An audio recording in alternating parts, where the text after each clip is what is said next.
I love my girls, but I wouldn't want to spend the best years of my life chasing soccer balls with them.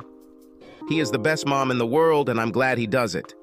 I have more time to spend here with you. I don't know why, but I just can't be around him anymore.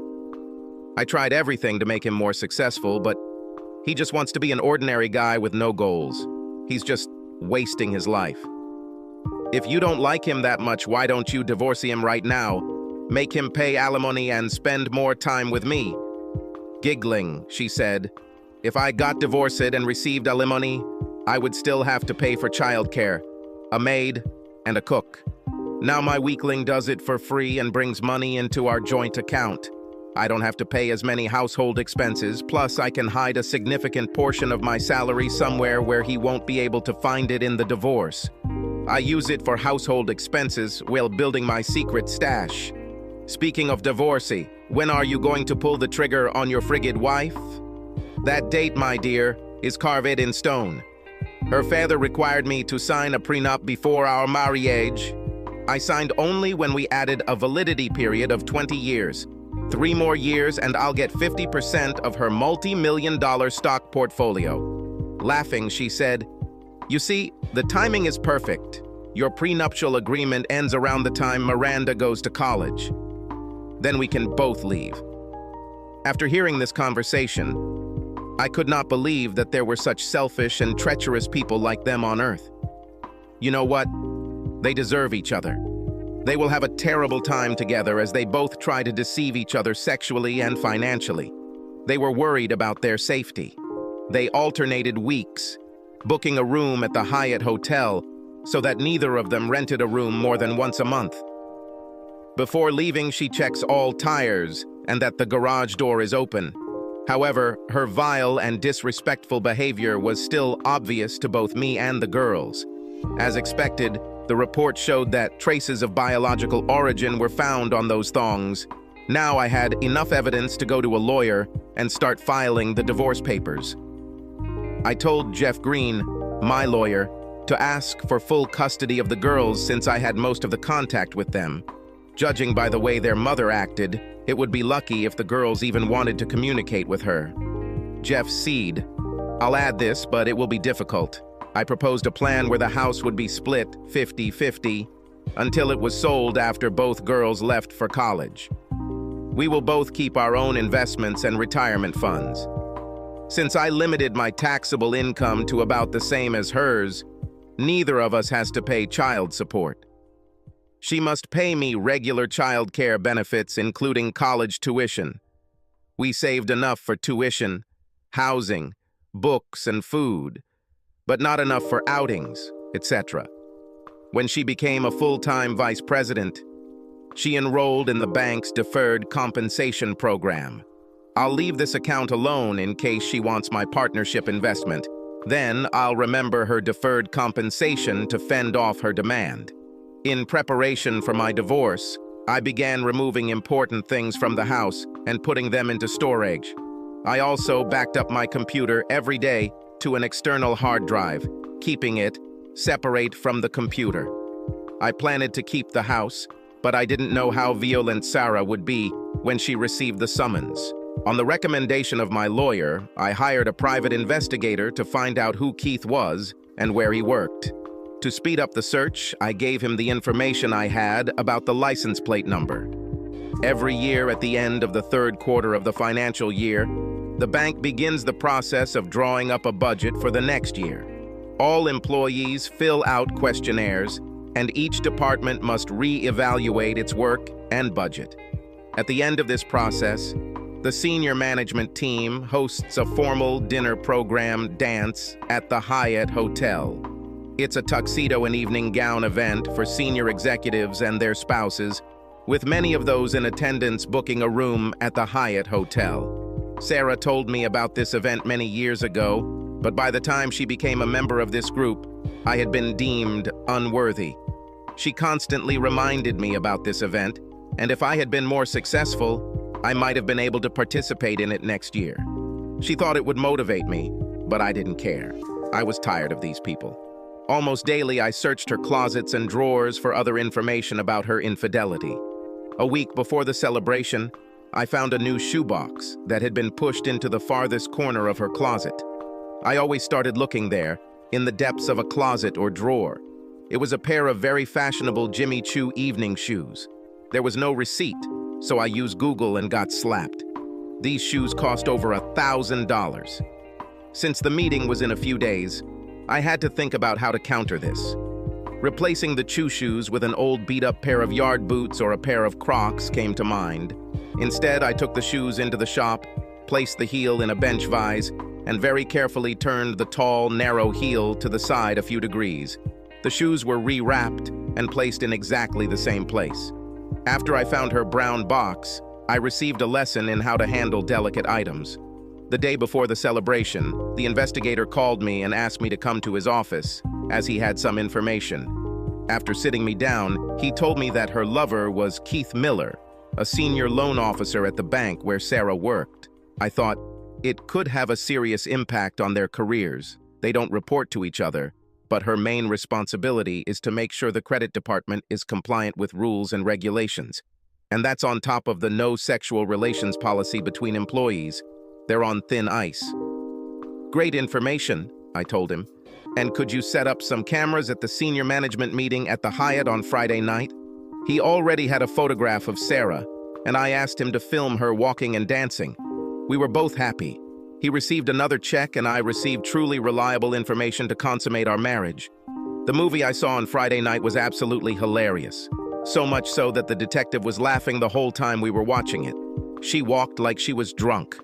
The pressure of her entire weight on that tiny end point of the heel, which was offset a few degrees, pushed her legs outward, causing her to stumble. She crashed into tables and chairs. At one table, 2 bottles of red wine were knocked over by everyone. I plan to submit it to America's Funniest Videos as soon as Sarah signs the release. Of course, Sarah and Keith retreated to his room to have sex all night long. Everything was documented with a tiny video camera slipped under the hotel door. Isn't it wonderful how technology has improved our lives over the past few years? Even though Sarah returned home before noon on Saturday, we didn't see her until late Sunday morning. Spiritually, she should have gone to church that morning, but she stayed home. Sarah used to always come home from work on Wednesday afternoons tired. I assume this was due to her late classes on Tuesday nights. She entered the house and immediately went into the bath. This Wednesday was different. I was going to change the amount of hot water in her bath. She growled, as it seemed to her, hello, while walking to the bathroom. I waited while she found the right combination of hot and cold water for the bath on the tap. I heard the sink start working, realized that she was washing, and went into the utility room. In our house, separate water lines are connected to each faucet, and there is a manifold on the wall that regulates the amount of water in each line.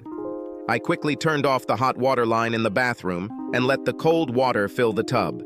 As soon as I heard the water stop flowing into the tub, I turned the hot water valve back on. Terrible sound of your mother came from the lips of my beloved wife as she slipped into the cold water bath. Of course, the bubbles made the water slippery, and she floundered, trying to grab onto something to pull herself out of the cool water. When I rushed into the bathroom to help her, she ripped the towel rack completely off the wall in an attempt to get out. I had to crawl under the cold water again. It was the hardest thing I could do not to laugh out loud. Finally, I pulled it out, cursing, slipping, trembling, and drenched in water. Of course, she slapped me because she didn't have hot water. Howling, both girls ran into the bathroom and saw their naked mother having another fit. She then lashed out at her daughters. "It's all your fault. You've used up all the hot water. Because of you, I couldn't get the relaxation I needed so much. Damn you." She stomped into the bedroom to get dressed, and the girls burst into tears. They rushed to her to tell her that they had not used hot water, but she shouted at them, "Shut up. I don't want to listen to lame excuses. Get out of my sight." Which they did, running away crying. It's worse than I thought. I didn't think she would rush at them. For me, yes, but not for them.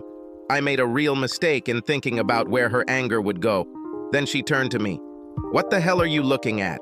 Goat. Fix my bathtub. Do you think you can do at least one simple thing in my house?" I led her to the bathtub and turned the hot water back on. She was very hot. I took her hand, sprinkled hot water on her, and said, "You have a lot of hot water." I looked at her for a few seconds without saying anything, and then went to dinner with the girls somewhere else. Fuck the dinner I was cooking. The girls were sobbing, and I stopped the car a few blocks away to console them. I told them, "I'm really sorry you had to listen to that tirade. You don't deserve this. You are wonderful children, and I am very proud of you. Please forgive your mother for her actions, and forgive me for allowing this to happen. Forgive me for this." This seemed to calm them down, and reminded me that I had to be careful how I separated the three of us from Sarah. It was too much fun, torturing her. By the time we made it back to the house, it was time to go to bed. I left the kitchen utensils in place and lay down on the sofa in the living room. In the middle of the night, I felt a presence, as if something evil was approaching me. And so it happened. Sarah stood and looked at me. Yes, that was the only sound I could make. She just stood there. Finally, she said, "I shouldn't have yelled at the girls like that. It's not their fault. I must have turned the wrong knob." Over the past month, I have been so overwhelmed and upset about so many things. Flat tires, garage doors, faulty evening shoes. Every little thing irritates me to the extreme. I need to get my life back on track. Having said this, she turned and went back upstairs. I think that's all she wanted to tell me. The following week, I received a real gift. One of my investment partners had a 2-bedroom apartment in Breckenridge, Colorado, and wanted to see if I would be interested in renting it. It was the week between Christmas and New Year, and the contract was signed for a year, but the tenants were forced to refuse. So my friend left a deposit and offered to rent me at half price. I told him I would call him back. The girls were despondent after being cursed by their mother. Sarah apologized to them, but her harsh words still stuck in their minds and in their feelings. I asked them if they would join me for a week of skiing in Breckenridge.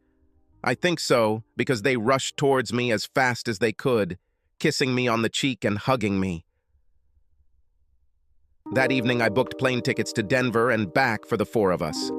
I was going to give Sarah one last chance to save our marriage by being together as a family. I paid extra to be able to cancel the ticket.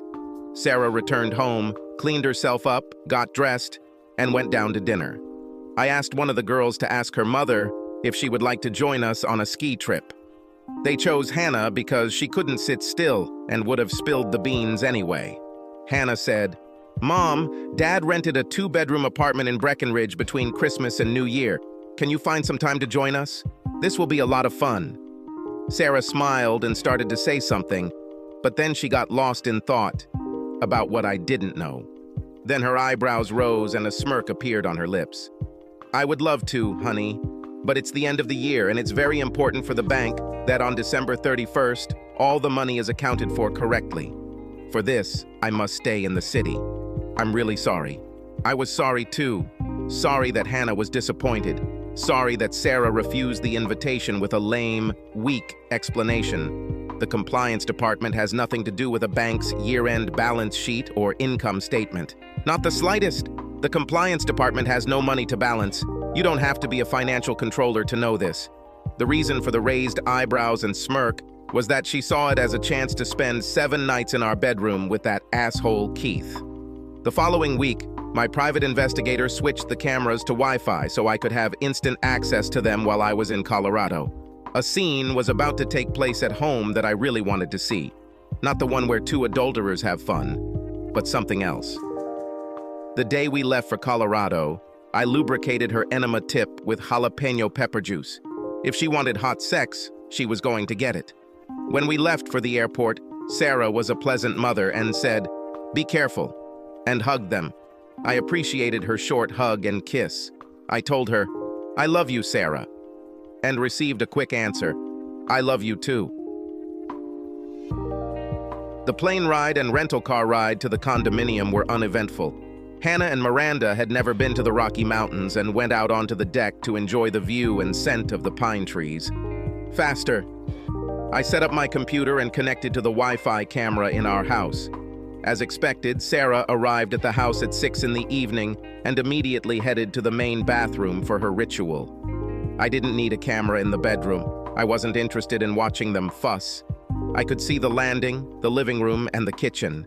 Suddenly, Sarah stumbled down the stairs and howled as if she were on fire. Apparently, she discovered that her life-saving tube of Preparation H was also tainted by jalapeno juice. Her face was bright red and contorted in pain.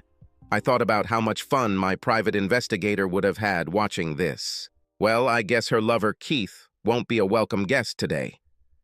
I wonder how long it will take her to recover.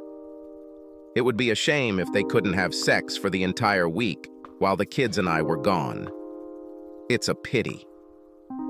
The three of us headed into the Christmas-decorated and well-lit downtown Breckenridge to get some pizza. What a beautiful place, with a foot of snow on everything. After eating the pizza, we started walking back to the condo when the girls heard some music they liked and figured out where it was coming from. It was a teen club designed to provide entertainment for teenagers while parents had fun elsewhere. "Dad," Hannah asked, "can we come in for a few minutes?" I happily agreed, because over the past couple of months, these girls have been through a lot. The dance floor was crowded, and the sounds of laughter were inviting. The girls wanted to stay, but I wasn't going to leave them alone on their first night in a new city. Finding a free table away from the DJ, I asked my daughters to come and check on me from time to time. This was perfect for me, as I could read my email without worrying about girls ignoring me. It didn't take long for them to attract the boys and start dancing, laughing, and talking. They would look back at me and I would raise my Diet Coke to let them know everything was okay. There were many adults there watching their children. One woman on the other side of the dance floor was very attractive, and as we both scanned the floor for our children, we caught each other's eyes and smiled. This attractive woman had 2 boys who came to her table for money, food, or soda. My girls seemed to spend more time hanging out with them rather than playing on the field.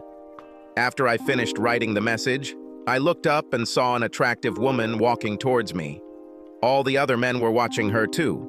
She was wearing ski pants that seemed to be sprayed so thin that you could see the freckles on her butt. The sweater was also form-fitting and she radiated warmth despite the temperature outside being below freezing. She stopped at my table. "You must be Hannah and Miranda's father. Why don't you come and join the rest of your family instead of staying here alone?" I tried not to jump up, but answered, "With great pleasure. My girls are good judges of people, so I guess that's why they sit at your table. My name is Donna, and Zach and Michael are my 2 boys, 16 and 14 years old, who are not long before they turn 21. I smiled. They are the same age as my girls. Coincidence? And we both laughed. "In the time I've been watching your girls," Donna said, "and then interacting with them, they are very sweet children. You should be proud of them." Of course I'm proud. I can also say that your boys look very well behaved. Or is it just because you are looking after them? Donna laughed. "You are very observant. I'm glad there is a father here who watches his children with the same interest as I do. I work from home, so I am the one who sends them off in the morning and meets them when they come home. They get a lot of attention because they are now the most important part of my life. For Donna and the boys, as well as for us, it was the first day in Breckenridge. It didn't take long for the 4 teenagers to decide where and when they would ski tomorrow morning. Donna and I made some adjustments so that we would celebrate them at different times. We decided that tomorrow morning we will see off the skiers.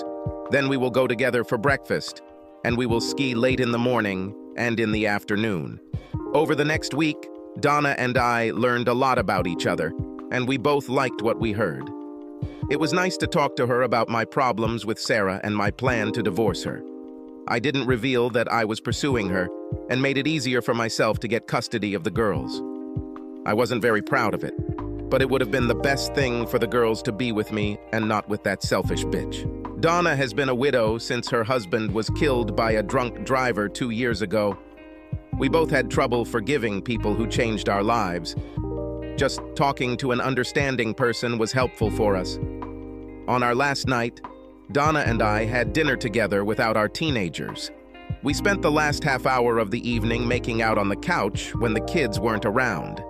By the end of the week, we came to the conclusion that we needed to spend more time together. All 4 teenagers shared the same opinion. It was time to end my marriage with Sarah. When we returned home, Sarah looked tired and exhausted. Maybe she should have gone to Colorado with the rest of the family. We had a great time. After watching my hot wife our first night in Colorado, I didn't need to watch what was going on in my house. It didn't make the slightest difference to me. I told Jeff to get all the paperwork done and submit it to the bank. The girls took the news of our divorce as I expected. They saw that over the past 6 months, my relationship with Sarah had collapsed. They compared my interactions with Donna to the bitterness that existed between me and their mother. Hannah is the only one who approached the main topic. What will happen to Miranda and me now? Where will we go?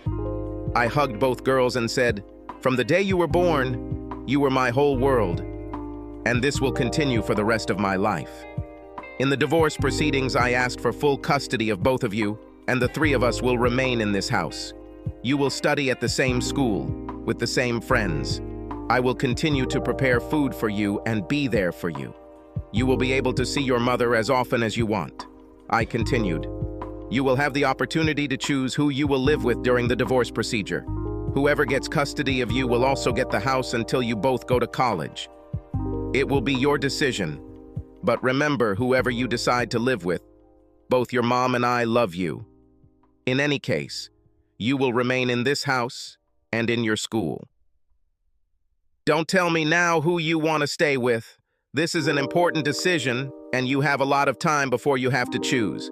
Now please use my car and go out to dinner so Mom and I can talk. You don't want to see or hear our conversation today. Fine. After finishing my conversation with the girls, I looked at my phone to see who had called and texted so many times while we were talking. I guessed who it was. Instead of sending the message to voicemail, I decided to call Sarah. The very first words I heard from her did not contain hello. Her swearing melted the plastic of my phone. I let her rant, rage, threaten, and scream until she ran out of air. It would be impossible to get a word in anyway, so I let her growl. Finally, she caught her breath. Why? Why did you do this to me? Why don't you love me anymore? Especially after everything I've done for you and the girls. Why don't you come to the house and discuss this? A click was all I heard. She must be on her way here. Before I had time to come to my senses, she burst through the door, rushed towards me with a growl, and shouted, "Why?" I calmly replied, "You've been cheating on me with Keith Miller every Tuesday night for I don't know how long. How did you think this would end? I gave you a chance to start over by moving to Colorado, but you decided that Keith was more important than your family. You made a choice. Now you have to pay the consequences. Sarah, you need to move everything you need from home. Move to a hotel while we sort everything out. I won't take your things out into the yard and burn them today. You can see the girls whenever you want. After you check into the hotel, find yourself a lawyer and find out what I offer in divorce. I think that's fair, but you need to decide what you want to do. In the meantime, don't bother me except to coordinate your appointments with girls or getting your things. From now on, we have nothing to talk about except our divorce." I went to my office, closed the door, and began to listen to suitcases slamming against any vertical or horizontal surface. What I didn't hear was crying, and that was sad.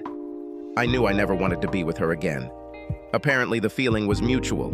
The process of changing locks and resetting codes and passwords was next on my to-do list. She was furious during the divorce proceedings. It's not that she still loved me and wanted to save the family. It seemed like she wanted it to be her who filleted against me, not me who filleted against her. She wanted everyone to know that she kicked out the weak accountant because he wasn't good enough for her, not me who kicked her out for cheating. She was professionally embarrassed that I filed for divorce. Neither of us had any desire to attend marriage counseling. We were done with each other. All the good things we had over the years were squeezed out of us. I was very lucky that I was able to get a divorcee, unlike many other men. First of all, Hannah and Miranda decided that they wanted to live in a house with their father. They saw their mother once a week or two. They didn't like her asking questions about me, and if I missed her. I had very little contact with her, and I was usually not around when she picked up or dropped off the girls. Sarah disliked me and my little accounting company so much that she wanted no part of it. She wanted to keep her 401k account and deferred compensation funds, which she thought I didn't know about. She has to pay for childcare, and the bank's health insurance is better than mine. I didn't want her to know that I knew about dating at Hyatt. It was planned to be used later. She took all the furniture she considered stylish from the house, allowing us 3 unsophisticated people to take what was left of it. Sarah left all the family photos as if we treated them like shrines dedicated to her. I'm sure she had other funds hidden, but I didn't care. I needed my children and my business. They were my priority, and everything related to her was in the background. Someone anonymously sent videos of Keith having sex with Sarah, Keith's wife. Of course, this caused an immediate increase in legal costs throughout the city. The traders gathered in an elite apartment in a fashionable part of the city. I wonder how they will get along outside of sexual games. After the divorce, I invited Donna and the boys to my place for the weekend. There was no sex between us, as we try to set an example for our children. But that doesn't mean we didn't spend time kissing and hugging. She was the best medicine to forget how badly my marriage ended. We both knew where our relationship was going. She already had a place to stay. We have no problems yet, but we have 2 16-year-olds who enjoy each other's company and sleep in adjacent bedrooms. These 2 need our constant attention. Donna was a registered nurse and worked from home for a health insurance company doing medical claims research. So I created the perfect office for her in my home. A year later, I contacted a friend of mine who worked for a CPA firm auditing a bank. I told him a story about how 2 senior bank employees used bank credit cards for illicit dates during work hours. He thanked me for the tip and, after conducting an audit, brought this issue up for consideration by the bank president. The bank did not want to publicly open a criminal case for fraud, but both employees were fired. The bank also contacted its insurance company and informed them of the theft. Currently, the bond company is pursuing Sarah and Keith to recover the bank's losses. The company refused to allow Sarah and Keith to continue working together, essentially denying them the opportunity to work in banking across the country. After Sarah lost some of her retirement investments, the couple moved out of their fancy apartment. The company that provided the bonds is suing for damages for bank credit card fraud. Keith's financial problems are compounded by the fact that his wife and children will take a significant portion of his income when he finds work again. It's a pity that he didn't wait for the marriage contract. Sarah works as a paralegal in the office of a divorce lawyer. She has learned a lot about the legal and social implications of divorce and is very helpful to her clients. After counseling other people about divorce all day, she retreats to her small apartment and mentally berates herself for how tragically her own marriage ended. She doesn't seem to be attracted to the successful businessmen and doctors she thought she should have married instead of me. The market value of my worthless investments at the end of the year was more than $2 million. It looks like it will be a good year, especially since my wedding to Donna is scheduled for mid-June. Subscribe to our channel so that your second chaff doesn't cheat on you, and go ahead and listen to the next story, because this story is nothing compared to the next one. If you're under 18, don't even think about listening to the next one. Listening to the next one. Listening to the next one.